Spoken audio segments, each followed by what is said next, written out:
The text arrived while I was arranging fresh flowers in the vase David had bought me for our 15th anniversary. I'm with someone younger now. Keep the house. You'll need it at your age.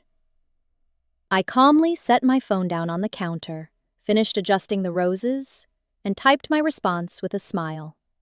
My name is Lauren. I'm 42 years old. Until this moment, I had been playing the role of the perfect wife and mother. David and I had been together for 17 years, married for 15. I had put my own career aspirations on hold to support him through 3 different job changes, 2 relocations, and countless finding himself phases. Our brilliant daughter Emily was now 14 years old, charismatic like her father, and practical like me. She was an excellent student and my pride and joy. But there was something very important that David didn't know.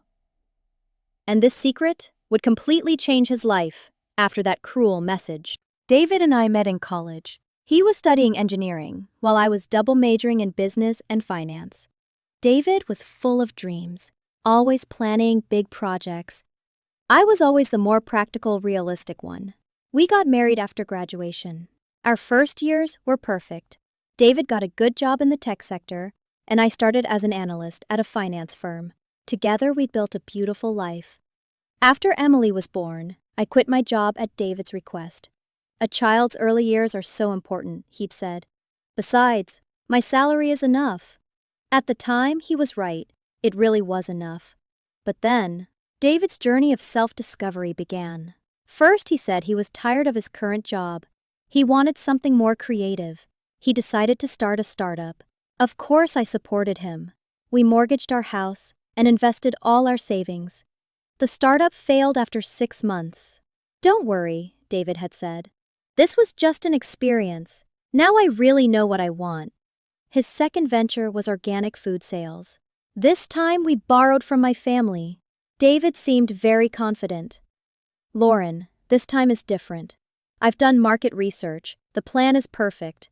A year later, that failed too. His third attempt was opening a concept cafe. This time, we used the money I had saved for Emily's college fund. David's persuasive ability was amazing. We'll cover Emily's college expenses from this cafe. We'll realize both our daughter's future and my dreams. The cafe lasted 8 months. After each failure, David became more determined, explaining his next big idea. Meanwhile, I was trying to manage the family budget, pay off debts, and meet Emily's needs. But there was something David didn't know. I had never completely given up financial control. My father was a real estate investor who had taught me something important from a young age. Lauren, never put all your eggs in one basket, and never completely trust anyone. When David's first startup adventure began, I had secretly opened a separate account.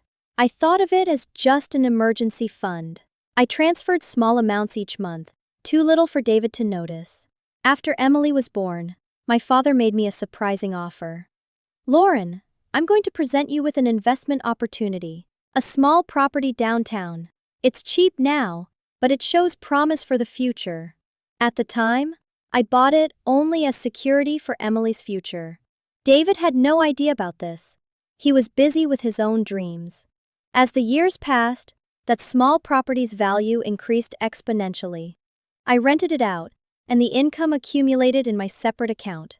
After each of David's failures, I was secretly becoming stronger. But the real shock would come 3 months ago. David's behavior began to change. At first, it was small details, paying more attention to his appearance, deciding to go to the gym, buying younger style clothes. I'm trying to stay healthy, he'd said. I have to take care of myself in my 40s. Then, the late-night work excuses began. The new project is very intense, Lauren. I'm really going to succeed this time. David's new job was technology consulting. It was a small company, but showed promise. Finally, he had a stable income. Emily was the first to notice. Mom, Dad has changed a lot. He's always on the phone, not spending as much time with us as before. I was starting to notice too. David's phone habits had changed. He used to leave his phone open, but now he constantly kept it face down. When messages came, he'd smile and then immediately respond. One evening, while David was in the shower, his phone was left on the table. This was very rare. A message came and appeared on the screen. Jessica, is lunch canceled tomorrow? Jessica, the new marketing specialist at David's company. David had mentioned her once. She's 25, very talented, has fresh ideas. At that moment, everything clicked into place. But I didn't create an angry scene. Instead, I began to be more careful. David's phone password was my birthday. He'd never changed it. At the next opportunity, I checked his phone. What I saw was worse than I had expected. The messages between him and Jessica had been going on for 3 months. At first they were innocent, work conversations. Then they became personal. David was giving her career advice, and Jessica was saying she found him understanding and mature. "Doesn't Lauren understand you?" Jessica had written. "She's too practical. She has no dreams. You bring back my youth and passion." David had replied. The recent messages were even worse. Hotel reservations, weekend plans, even vacation suggestions. The worst part was this. "I'll tell Lauren soon. You're right. I deserve a fresh start at my age." But there was something beyond what I had expected. David was lying to Jessica about our financial situation. "Our house is completely ours," he'd said. "No debt. We have investments. After I leave Lauren, we can live comfortably." Jessica's response. "I'm so excited. Finally, I'll be with a proper man." The next morning, after David left for work, I called my lawyer. Margaret Willis was my father's old friend and a family law specialist. "Margaret, I need to see you." "About divorce." "Of course, Lauren." "Is 10 a.m. this morning convenient?" In Margaret's office, I explained the situation. I had taken screenshots of David's messages. "Lauren, do you know that David is at a very disadvantageous position against you?" Margaret said with a smile. "What do you mean?" "Regarding your property assets. The property you inherited from your father is completely in your name. David has no rights to that property. Also, the income from that property belongs entirely to you." I knew this, of course. But Margaret had more to say. "David's failed ventures and your financial stability will be very important in court, especially when it comes to Emily's custody." "Custody? David loves Emily very much." "Of course he does. But the court considers Emily's best interests. Which parent can provide a more stable life?" Margaret was right. While David's job provided regular income, his past was full of instabilities. My secret savings and property income could easily cover Emily's college expenses. "There's something else, Margaret. David is lying to Jessica about our financial situation." Margaret's eyes lit up. "This is very important. False statements provide great advantages in divorce cases." When I left the office that day, I felt powerful. David thought I was old and dreamless. He would soon learn how wrong he was.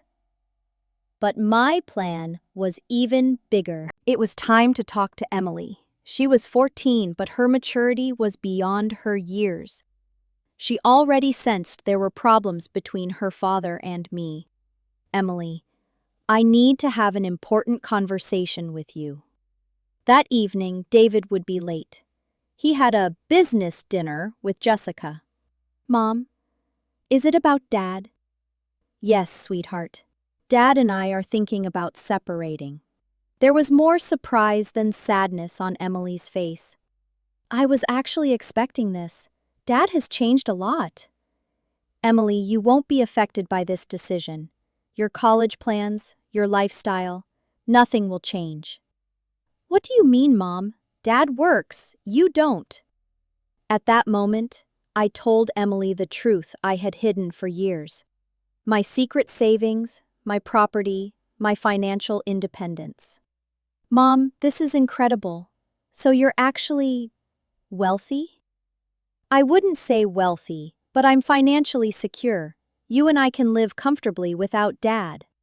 Emily was thoughtful. Mom, is Dad with someone else? Yes, Emily. How did you figure that out? Someone named Jessica keeps texting. I saw Dad's phone one day. There were smiley emojis.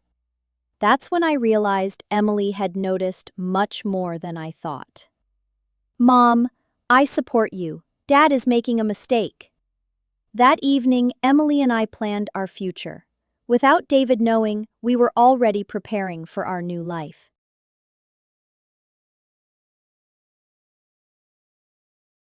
3 weeks later, David began to be bolder. His meetings with Jessica were no longer hidden. He came home very late, sometimes not at all. The work project is very intense, he'd say. We're going to succeed this time, Lauren. But we both knew this was a lie. Emily was now distant with her father. David must have noticed this because he tried to spend more time with Emily. Let's go shopping together. Let's buy some new clothes. Thanks, Dad, but I'm going out with Mom. It was painful to see the shock on David's face. He was realizing he was losing his daughter's support. One evening, David finally decided to tell the truth. But the way he said it was much more cruel than I expected. On an evening when Emily was studying, David came to me. Lauren, we need to talk. Sure, David, about what? Our relationship is over. We're not happy together anymore. I was very calm. Really? Yes, I love someone else. Jessica? The shock expression on David's face was comical. How do you know? David, we've been married for 15 years. You were never good at lying. David was uncomfortable. I had ruined his planned dramatic confession scene. Lauren, I know this isn't easy, but Jessica understands me. I'm rediscovering my youth with her. I understand. That's it? What else do you expect me to say, David? I don't know. Fighting, crying, begging? I smiled. David, if Jessica makes you happy, I'm not an obstacle. David looked shocked. He hadn't expected this reaction at all. All I want is to make fair arrangements for Emily. Of course, we'll do what's best for Emily. That night, David didn't sleep next to me in bed. He went to the guest room. He thought his plan was working, but everything would change the next morning. David left early in the morning to meet Jessica. We're going to plan our new life, he'd said. I was watering the flowers. The vase David had bought for our 15th anniversary was still there. Ironic, isn't it? Just then, my phone rang. A message from David. I'm with someone younger now. Keep the house. You'll need it at your age. That was the moment. The moment David completely belittled me, mocked my age, and showed his character to the fullest. I finished arranging the flowers. I picked up my phone and put my plan into action. David, you're absolutely right. As a 42-year-old woman, I really do need the house. Especially since this house is registered entirely in my name. By the way, Emily and I will meet with a real estate agent tomorrow. We're thinking of selling the house. You can move into that beautiful new apartment with Jessica. Oh, and the divorce papers will be filed in court on Monday. My lawyer will contact you. I hit send. The vibration sound of David's phone came almost immediately. He called. Lauren, what does this mean? Which part didn't you understand, David? What do you mean the house is registered in your name? Exactly what I said. The house was bought with the inheritance I received from my father. Your name isn't on any official documents.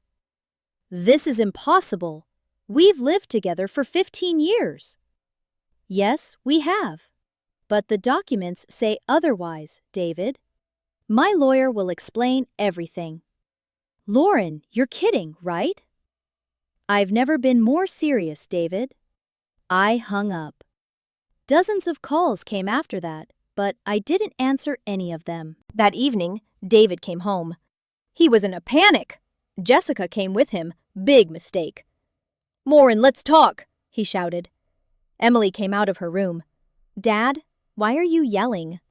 Jessica looked very young. I knew she was 25, but she looked like she was in her early 20s. Blonde, pretty, but she looked very naive next to David. Emily, go to your room. This is an adult conversation, David said. No, Dad, I'm part of this conversation too, Emily said firmly. Jessica looked uncomfortable. David, maybe we should… Jessica, shut up, David snapped. At that moment, I saw Emily's face. She was disgusted by her father's attitude. Lauren, David continued in a calmer voice, we can solve this house issue. We bought this house together. David, the documents are clear. Have your lawyer call Margaret if you want. Margaret? Margaret Willis? Yes, my father's former lawyer, family law specialist. David's face went pale. He knew Margaret and how successful she was. Lauren, you planned this. I'm just stating the facts, David. Jessica intervened. David, you told me the house was yours. David turned to Jessica. This isn't the time for this. What do you mean it's not the time? Did you lie to me?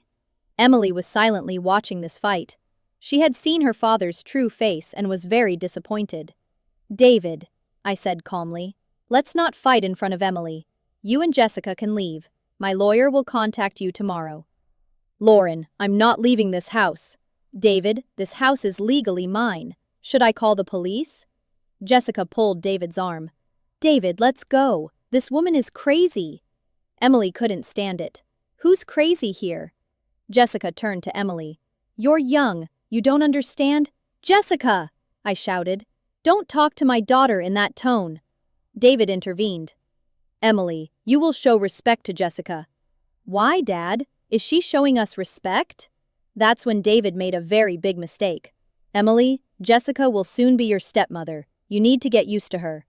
I'll never forget the expression on Emily's face. It was a mixture of disappointment, anger, and disgust. Dad, you're disgusting. And Emily ran to her room. David tried to go after her, but I stopped him. David, enough. Emily is very upset. Leave her alone. She's my daughter. Yes, but your behavior is making her forget that. Jessica was now very uncomfortable. David, let's go. This house is too tense. And they left. David's final look was something like a threat. But he didn't know that the biggest surprise was yet to come. The next day, I was in Margaret's office. We had met with David's lawyer. Lauren, David's lawyer is Robert Chen. I know him. He's a good lawyer. But he has nothing to do in this case. Why? Because your assets are completely protected. But the real surprise is something else. Margaret was smiling. Our private detective followed David and Jessica. What we learned is very interesting. What did you learn? What Jessica told David is completely false. She's not 25, she's 29. She's been married twice before, And each time she took money from the man in the divorce case. I wasn't expecting this. There's more. We looked at Jessica's social media history. She's not in love with David. She thinks David has money. Margaret showed me photos from her file. Look at Jessica's ex-boyfriends. They're all David's age, all wealthy men. Looking at the photos, I understood Jessica's game. She targeted older, wealthy men. But the real bombshell is this, Lauren. Margaret pulled out another file. Jessica is pregnant. What? 3 months pregnant, and we're not sure it's David's child. This information confused me. Margaret, does David know this? No, Jessica hasn't told him yet. She's probably waiting for the right time. What will we do? We'll wait, Lauren. When Jessica tells David about the pregnancy, we'll see David's reaction. This information will be very useful in our divorce case. When I got home that day, I found Emily. School was over and she looked sad. Mom, Dad called. He wants to talk. What did you say? I told him I don't want to talk right now. I'm very hurt, Mom. I hugged Emily. Sweetheart, know that your father loves you. He's just going through a very confusing time. But inside, I was very angry at David. He wasn't thinking about Emily's feelings at all. A week later, I received an unexpected phone call. Jessica was calling. Lauren? This is Jessica. Yes, Jessica. How can I help you? Could we meet? There's something very important. This was unexpected. Sure. Where? Let's meet at the cafe on Park Avenue. When I went to meet Jessica, she looked very different. She was without makeup, tired, and anxious. Lauren, thank you for coming. Jessica, what happened? You don't look well. Lauren, I made a very big mistake. She sat down and put her hands on the table. She was shaking. I don't really love David. This confession came much more directly than I expected. Jessica, why are you telling me this? Because I'm scared of David now. You're scared? Why? David told me he was a married man, but in the process of separating, that you would be understanding. But the reality is nothing like that. Jessica wiped her eyes. David lied to me. You don't want to leave him. He's forcing you to leave. Jessica, what else did David tell you? That he's very wealthy, that the house belongs to him, that he could easily get divorced. I smiled. David's lies were coming to light. But the real problem is something else, Lauren. Jessica took a deep breath. I'm pregnant. Is it David's child? I don't know. I was also with someone else, a guy named Ryan. He's married too. Jessica started crying. Lauren, I'm in a very confusing situation. I told David I was pregnant. He got very angry. What did he say? He said, Not now, Jessica. I need to get rid of Lauren first. Like I'm a problem. What Jessica was telling me showed David's true character. Jessica, what will you do? I don't know, Lauren. Ryan didn't want me. David doesn't really want me either. I'm very alone. At that moment, I felt sorry for Jessica. She was young, inexperienced, and had made wrong decisions. Jessica, why are you telling me all this? Because what David did to you isn't right. You're a good woman. Emily loves you very much too. How do you know Emily? I heard in David's phone conversations. Emily wants to stay with you, not with her father. This information confirmed my conversations with Emily. Lauren, I'm going to leave David, but he's very angry. He might hurt you. What do you mean? Last night, he drank a lot. When you come up in conversation, he gets very aggressive. He says, That bitch will ruin me. This sounded like a threat. Jessica, should you report this to the police? I don't know. I have no proof. I'm just scared. From my conversation with Jessica, I understood many things. David was manipulating not only me, but Jessica too. Jessica, can I give you some advice? Sure. Stay away from David and see a doctor about the pregnancy. You have time to decide what to do. Jessica thanked me and left. When I got home that day, I called Margaret. Margaret, I talked to Jessica. David is threatening me. Lauren, this is very important. We need to document this. 2 days after my conversation with Jessica, David came home. But this time, he was very different. He looked aggressive and angry. Emily was at school. I was alone at home. Lauren, you're gonna stop this game. What game, David? You talked to Jessica. What did you tell her? Jessica called me, David. I didn't tell her anything. You're lying. She won't talk to me anymore. David's face was bright red. He didn't smell of alcohol, but he looked very tense. David, calm down. We can't talk like this. Don't tell me what to do, Lauren. You ruined my life. David, you're the one who ruined your own life. At that moment, David did something very frightening.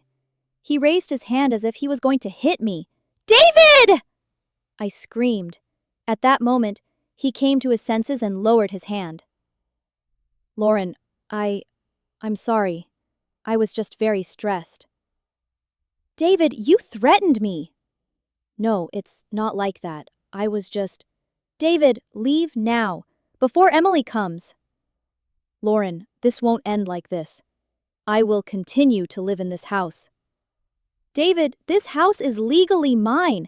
I can get a restraining order if I want. The anger on David's face increased even more. You can't do that. David, just leave. He left, but he slammed the door very hard when he went. I immediately called Margaret. Margaret, David threatened me. He almost hit me. Lauren, let's apply for a restraining order. This is now a security issue. That day, I talked to Emily about her father's behavior. Mom, Dad has changed so much. I don't recognize him anymore. Emily, your father is going through a difficult time, but I won't let him hurt you. Mom, I'm staying with you. I don't want to live with Dad. Emily's decision both saddened and relieved me. It saddened me because her relationship with her father was damaged. It relieved me because she would be safe. Margaret applied for a restraining order. We documented David's aggressive behavior and threats. When the court day came, David came with his lawyer. Jessica didn't come. The judge asked David, Mr. David, is it true that you threatened your wife?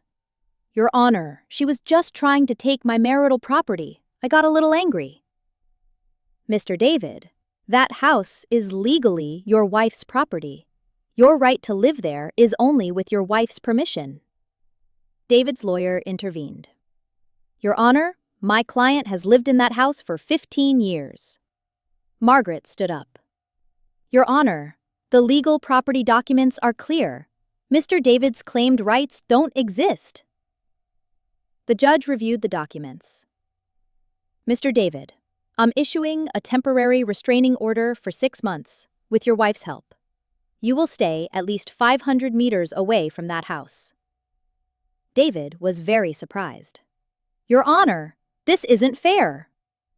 Mr. David, threatening your wife isn't fair at all. When we left the courthouse, David was very angry. Lauren, I won't leave it like this. Margaret intervened. Mr. David, there's a restraining order. Stay away from my client. When I got home that day, Emily was happy. Mom, we're peaceful now. We really were. David's aggressive energy wasn't in the house.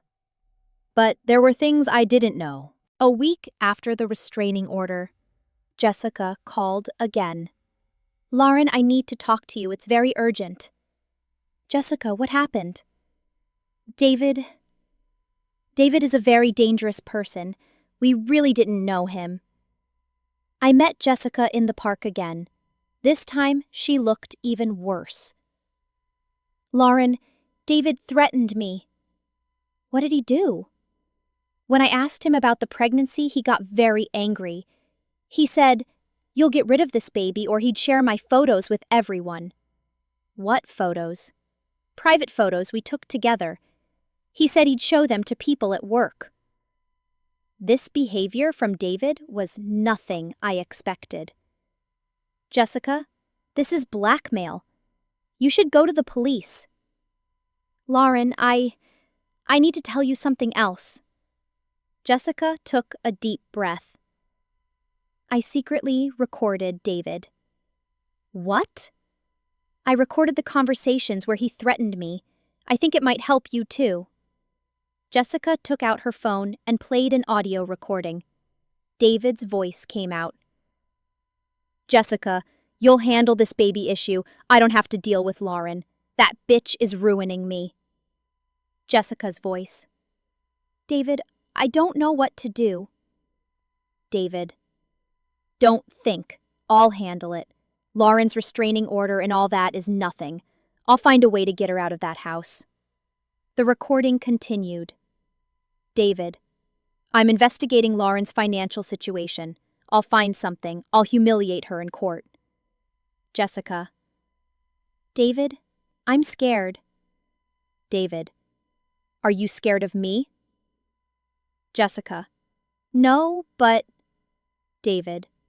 Good, because I can do things you might regret getting angry about. The recording ended there. Jessica, these recordings are very important. We need to give them to the court. Lauren, I'm very scared of David. If I give these recordings, what will he do to me? Jessica, you can be under police protection. That day, Jessica and I went to the police station together. We handed over the recordings and reported that David was blackmailing.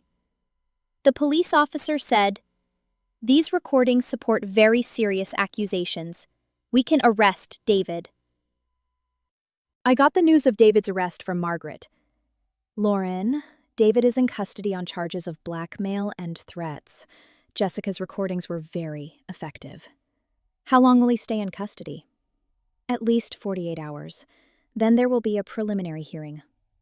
I was relieved to get this news while Emily was at school. I would have to tell her that her father was in custody. That evening I talked to Emily. Emily, we need to talk about your father. Mom, what happened? Your father was arrested for threatening other people. There was surprise on Emily's face, but she didn't look very upset. Mom, is Dad really a bad person? Emily, your father isn't a bad person, but he made very wrong decisions. Mom, would it surprise you if I said I don't want to see Dad anymore? This was a very difficult question. Emily, this is your decision, but your father's situation is confusing right now. Emily looked thoughtful. Mom, I choose you.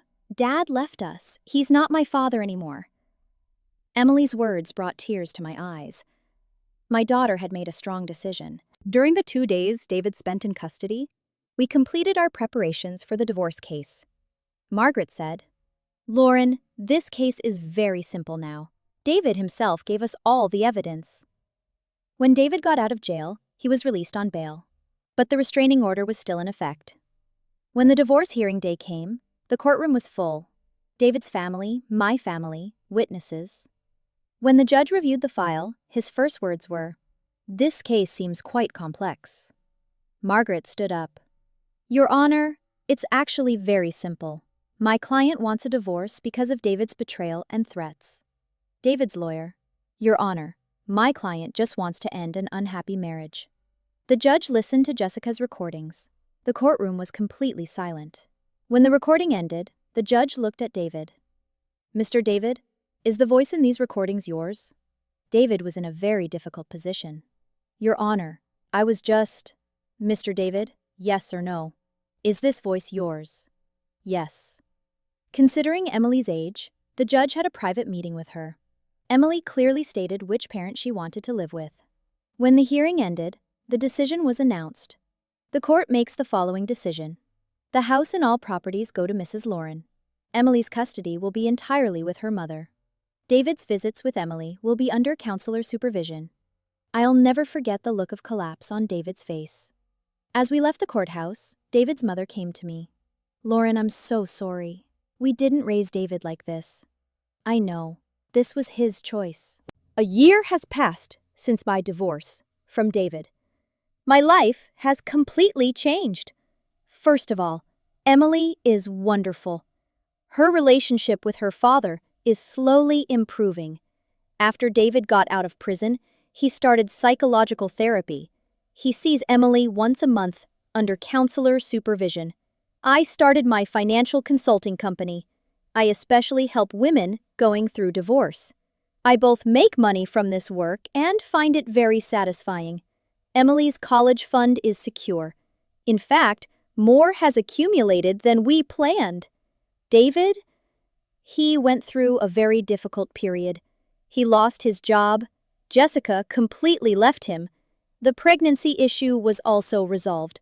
The child wasn't David's. David now lives in a small apartment and is in therapy. He wrote me an apology letter. It seemed sincere. Jessica also got her life together. She moved to a different city and found a new job. I'm not angry with her. She was also a victim of David's manipulation. What makes me happiest is Emily's strong personality. She handled this whole process very maturely. "Mom," she said last week, "I learned a lot from you, what it means to be a woman." "What do you mean, Emily?" "Being strong, protecting yourself, but being fair." That's when I realized everything was worth it. David's cruel message, "I'm with someone younger now. Keep the house. You'll need it at your age," had actually set me free. I'm not 42 anymore. I'm 43, strong, independent, and happy. David is 45 and now understands he made the biggest mistake of his life. Sometimes I smile when thinking at night. David thought I was old, but real aging is the decay of character. I feel much younger than David. When Emily starts college, what I'll tell her will be, never completely trust anyone, but never live for revenge. Just fight for justice. This isn't the end of the story. It's a new beginning.